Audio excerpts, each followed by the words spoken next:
আপনি কি কাউকে চেনেন যে একবার প্রেমে ব্যর্থ হয়ে আজীবন একা থাকে?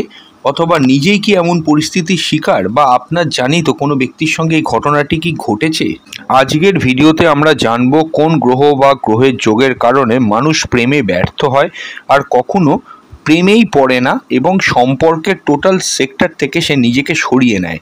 চলুন সায়েন্টিফিক অ্যাস্ট্রোলজিতে গ্রহদের কি ভূমিকা আছে একটু দেখে নেওয়া যাক। ট্রু সায়েন্টিফিক অ্যাস্ট্রোলজি ইউটিউব চ্যানেলে আপনাদের প্রত্যেককে ওয়েলকাম জানাচ্ছি। সর্বপ্রথমে প্রেম ও অ্যাস্ট্রোলজির ভূমিকাটা আগে আমাদের জানতে হবে। প্রেমের সঙ্গে ডিরেক্টলি কিন্তু পঞ্চম ভাব জড়িত, লগ্ন জড়িত, সপ্তম ভাব জড়িত, অষ্টম ভাব এবং দ্বাদশ ভাব সরাসরিভাবে কিন্তু যুক্ত থাকে। পঞ্চম ঘর হচ্ছে ভালোবাসা ও রোমান্টিক সম্পর্ক, প্রেম, রিয়েল লাভ। লগ্ন মানে আপনি নিজে। সপ্তম ঘর হচ্ছে বৈবাহিক সম্পর্ক, অষ্টম ঘর হচ্ছে মানসিক গভীরতা, যৌনতা, দ্বাদশ ঘর হচ্ছে বিচ্ছেদ, মায়া, বিলীনতা। এবার প্রেমের স্থায়িত্ব না আসার পেছনে অশুভ গ্রহের প্রভাব ও যোগ কিন্তু বিশেষভাবে ভূমিকা নেয়। সবার আগে ব্যাপারটা বুঝতে হবে, আপনি যখন কোনো সম্পর্কে আছেন, সে সম্পর্কটা গভীরভাবে আপনার চলছে, কিন্তু আপনি ডিরেক্টলি মন দিয়ে দিয়েছেন। যখন সম্পর্কটা ভাঙলো, আইদার দেখা যায় একটা শক থেকে বা একটা মানসিক ধাক্কা থেকে নেক্সট আপনি প্রেম করতে বা রিলেশনশিপের দিকে যেতে এগোবেন না। 2 নম্বর হচ্ছে কি, এটাও হয় যে আর কাউকে আপনার মনে ঠিক ভালো লাগে না, মন থেকে ভালো লাগে না, কাউকে ওই জায়গাটা আপনি দিতে পারেন না। 3 নম্বর এটাও হয়, সে একেবারে ডিসাইডই করে নেয় যে যদি আমার জীবনে থাকতে হয় এই ব্যক্তিতেই থাকবে, আর কেউ থাকবে না, আমি আর কোনো রিলেশনশিপে যাব না। মূলত লক্ষ্য করে দেখবেন এই 3টে কারণেই কিন্তু হয়। আরও একটা কারণ আছে যে আমি একবার যাকে আমার পার্টনার হিসেবে ভেবেছি ওই জায়গায় কাউকে বসাবো না। এগুলো কমন, এগুলো কিন্তু হয়। এখানে গ্রহদের ভূমিকাটা কোথায়? প্রথম হচ্ছে শনি। কেন দেখুন, শনি কিন্তু প্রেমের ক্ষেত্রে দূরত্ব এবং একটা ঠান্ডা মনোভাব তৈরি করে। শনি অলওয়েজ জানবেন যেখানেই বসবে, বা শনি যদি প্রেমে ইনভলভ হয়ে যায়, শনি কিন্তু একটা মানসিক দূরত্ব তৈরি করে এবং সম্পর্কটাকে খুব ইনভিজিবল, কখনো কখনো ভিজিবল, কখনো কখনো একটু সমস্যার মধ্যে, এইভাবেই কিন্তু শনি প্রেমটাকে কিন্তু এগিয়ে নিয়ে যায়। যদি পঞ্চম বা সপ্তম ঘরে শনি নিজে বসে থাকে, বা পঞ্চম বা সপ্তম ঘর শনি দ্বারা দৃষ্ট থাকে, প্রেমের ক্ষেত্রে অনেক ক্ষেত্রেই কিন্তু শনির যে দূরত্বটা তৈরি করে দিচ্ছে, সেই দূরত্বের কারণে প্রেমের ক্ষেত্রে কিন্তু ভাঙন আসতে পারে। শনি যদি কেতুর সংস্পর্শে বা সংযোগে আসে, বা কেতুর ওপর যদি শনির দৃষ্টি থাকে, তাহলে কিন্তু মনে রাখবেন মানুষ নিজেই কিন্তু প্রেম থেকে মানসিকভাবে সরে আসবে। যখন প্রেমটা শুরু হবে খুব ভালো থাকবে, কিন্তু যত সময় এগোবে একটা জায়গায় গিয়ে আলটিমেটলি প্রেম থেকে আপনি কিন্তু বেরিয়েই যাবেন, যদি কেতুর ওপর শনির দৃষ্টি থাকে। দ্বিতীয় কোন গ্রহ দেখব? দ্বিতীয় হচ্ছে কেতু। কেতু কি? বিচ্ছিন্নতার গ্রহ। কেতু কি করে? সব কিছু থেকে আপনাকে বিচ্ছিন্ন করে। প্রেম কেন করে? যদি ভেবে দেখেন, মন ভালো থাকে, প্রেম যারা করে সাকসেসফুলি মন ভালো থাকে, একটা জীবনসঙ্গী পায়, একদম রিয়েলি সব রকমের স্ট্রেস থেকে মুক্তি পাওয়া যায়। রিলেশনশিপে, জেনুইন রিলেশনশিপে যারা আছেন আমার কথাগুলো বুঝতেই পাচ্ছেন যে একটা লাইফে একটা অ্যাচিভ, মানে মানুষ হয় না যে সে খুব ভালো আছে, তো এই যে ব্যাপারটা তৈরি হয় রিলেশনশিপ থেকে তৈরি হয়। এবং যে কোনো মানুষ এখনকার দিনে মানে ন্যাচারালি একটা সম্পর্কে যেতেই চায়, এটা একটা কমন কথা, এটা ঠিকই আছে, এখানে কোনো ভুল নেই। এবং যথেষ্ট ভালোভাবে থাকা, মেন হচ্ছে হ্যাপিলি থাকা, পছন্দ মতো ব্যক্তিটির সঙ্গে সারাক্ষণ থাকতে পারছি, কথা বলতে পারছি, সে আমাকে বুঝছে, এটা খুব ভালো। অর্থাৎ কি, সবটাই কিন্তু ভালো। এবং একটা আকর্ষণও কাজ করে। আকর্ষণ কেন কাজ করে? যদি কারোরই কাউকে ভালো না লাগে, দুজনেই দুজনের প্রতি টান না থাকে, তাহলে তো মিনিমাম সম্পর্ক তৈরি হয় না। তো মিনিমাম সম্পর্ক থেকে আস্তে আস্তে আস্তে প্রেম হয়। এবার ওই আকর্ষণের কারণে কিন্তু দুজনেরই দুজনকে কোথাও না কোথাও গিয়ে বেস্ট মনে হয়, সেই জন্যেই কিন্তু দুজনে দুজনের সঙ্গে রিলেশনে থাকে। এবার কেতু কি করে? বিচ্ছিন্নকারী এক প্ল্যানেট। অর্থাৎ কি, রাহু যেমন আকর্ষণ দেয়, আমি অনেক ভিডিওতে এটা বলেছি, কেতু কি করবে? আপনাকে এই সকল সুখগুলো থেকে বিচ্ছিন্ন করে দেবে। কেতু যদি পঞ্চম বা সপ্তম ঘর, অর্থাৎ প্রেমের ঘর বা বিবাহের ঘরে থাকে, তাহলে ব্যক্তির মধ্যে অতীত প্রেমের স্মৃতি চিরকাল কিন্তু তাড়া করে বেড়াবে। অর্থাৎ কি, কেতু যদি প্রেমের ঘরে বসে বা বিবাহের ঘরে বসে, একটা প্রেম ছিল সেই ব্যক্তিটা, সেই জাতক জাতিকার একটা প্রেম হয়েছিল প্রথমে, তারপরে সেই প্রেমটা কেটে গেল।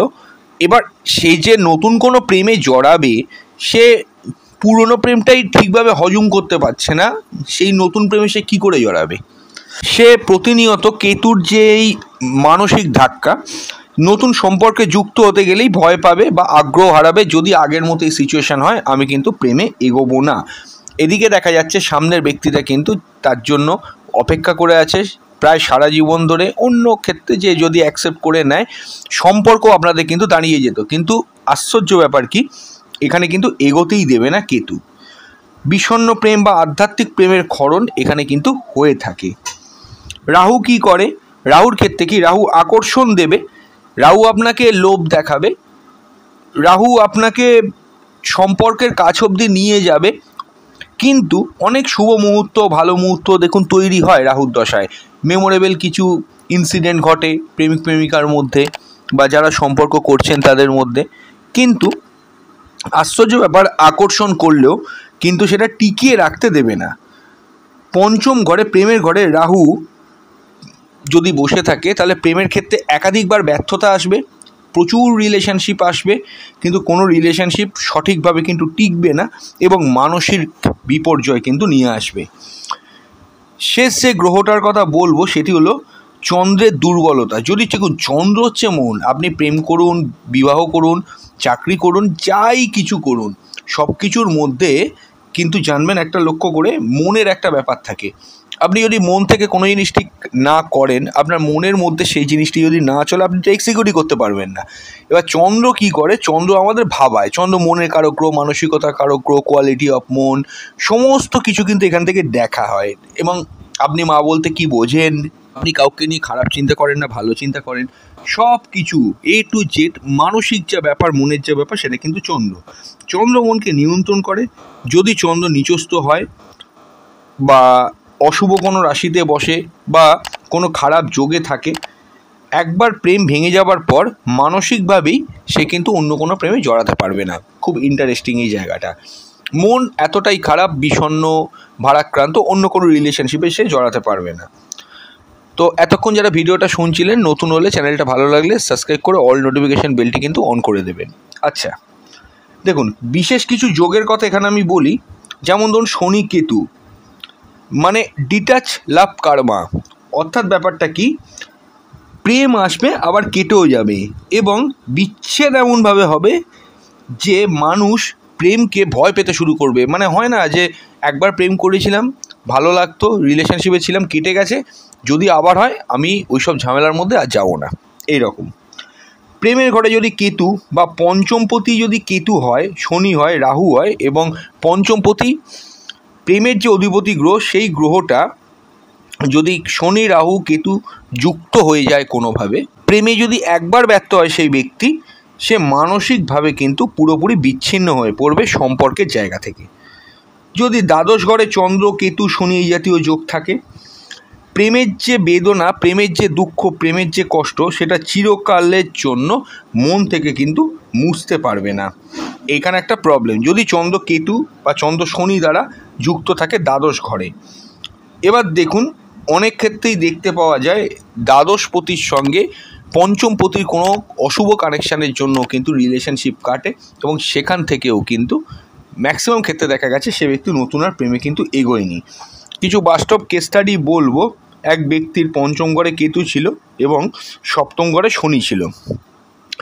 একবার প্রেমে ব্যর্থ হবার পর সেই ব্যক্তিটা কিন্তু আর নর্মাল স্বাভাবিক জীবনে ফেরেনি, সে কিন্তু পুরো আধ্যাত্মিক পথেই চলে গেছিলো। যেহেতু পঞ্চমে কেতু ছিল, কেতু একটা আধ্যাত্মিক গ্রহ, প্রেমে ব্যর্থ হবার পর সে আধ্যাত্মিক পথেই কিন্তু মুক্তি লাভ করেছে এবং সাধনায় সেখানেই কিন্তু চলে গেছে।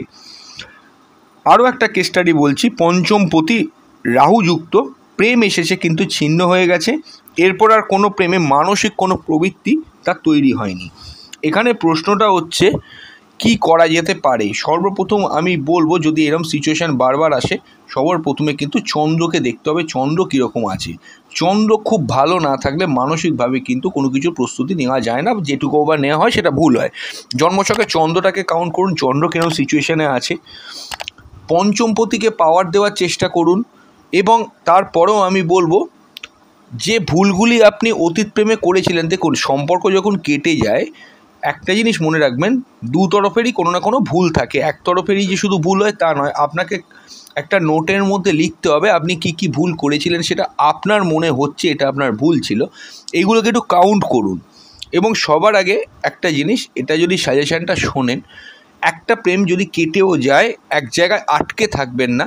যদি সামনের ব্যক্তিটা ভালো হয়, আপনি কিন্তু তার সঙ্গে সম্পর্কে এগোবার চেষ্টা করুন। মানসিকভাবে নিজেকে প্রিপেয়ার করার চেষ্টা করুন। সেই মানসিকভাবে সবার প্রথমে চন্দ্রের পজিশানটা ঠিক করুন। জন্মছকে পঞ্চমপতি, সপ্তমপতি, অষ্টমপতি এগুলোর পজিশানগুলো দেখুন। অভিজ্ঞ জ্যোতিষ বন্ধুর কাছ থেকে গিয়ে কাউন্সেলিং করিয়ে, ম্যাক্সিমাম ক্ষেত্রে পঞ্চমপতি বা সপ্তমপতি, পঞ্চম ঘর সপ্তম ঘর খুব দুর্বল হয়ে গেলে এই জিনিসগুলো কিন্তু বেশি করে ক্রিয়েট হয়। অবশ্যই কিন্তু একটা কথা বলবো, যদি রিলেশনশিপ ঠিক করতে চান, একটা ছোট্ট জিনিস বলে দিচ্ছি, খুব কাজে দেয়। রাধাকৃষ্ণের কোনো ফটো আপনার বাড়িতে বা আপনার ঘরে এনে লাগান। রাধাকৃষ্ণের একসঙ্গে ছবি থাকবে, শুধু কৃষ্ণ বা শুধু রাধা লাগালে হবে না, রাধাকৃষ্ণের ছবি এনে লাগান। তবে মনে রাখবেন, বিবাহ হয়ে যাওয়ার পর ওই ছবিটা কিন্তু আপনার ঘরে আর রাখবেন না, এটা রাখুন। এবং সেই রাধাকৃষ্ণের যে ফটোটায় প্রতিদিন প্রণাম করার একটা চেষ্টা আপনি করুন, সেটাও আপনার অনেকটা কাজে দেবে। এগুলো একটা আধ্যাত্মিক পথে বলছি। এবং অবশ্যই বলবো, সম্পর্কের দিকে যদি খুব স্ট্রাগল করে থাকেন, একটা জিনিস মনে রাখবেন, দিনের পর দিন যদি এই সমস্যাটা আপনি ভুগতে থাকেন, আপনি জানবেন জন্মছকে কোনো খারাপ গ্রহ যোগ চলছে বলেই কিন্তু এই ঘটনাটা ঘটছে। অবশ্যই চেষ্টা করবেন জ্যোতিষীয় কিন্তু পরামর্শ নিয়ে নিতে, কারণ নমিনাল কোনো টোটকা, নমিনাল কোনো উপাচারে সঠিকভাবে যদি হরোস্কোপ না দেখে এরকম টোটকা হয় বা উপাচার হয়, এগুলোকে উপাচারই বলবো, উপাচার হয়, সর্বক্ষেত্রে সঠিক ফল পাওয়া যায় না। সেই জন্যই আমি বললাম, পারলে জন্মছকটা একটু বিচার করে নেবেন। যদি মনে করেন আমাদের সঙ্গে কনসাল্ট করবেন, স্ক্রিনে তো নাম্বার দেখতেই পাচ্ছেন, ওই নাম্বারে হোয়াটসঅ্যাপ করে বুকিং করলে অনলাইনে ডিটেল প্রেডিকশন পেয়ে যাবেন। তো আজকে বিদায় নিচ্ছি, খুব তাড়াতাড়ি ফিরে আসবো নতুন এক ভিডিও নিয়ে। নমস্কার।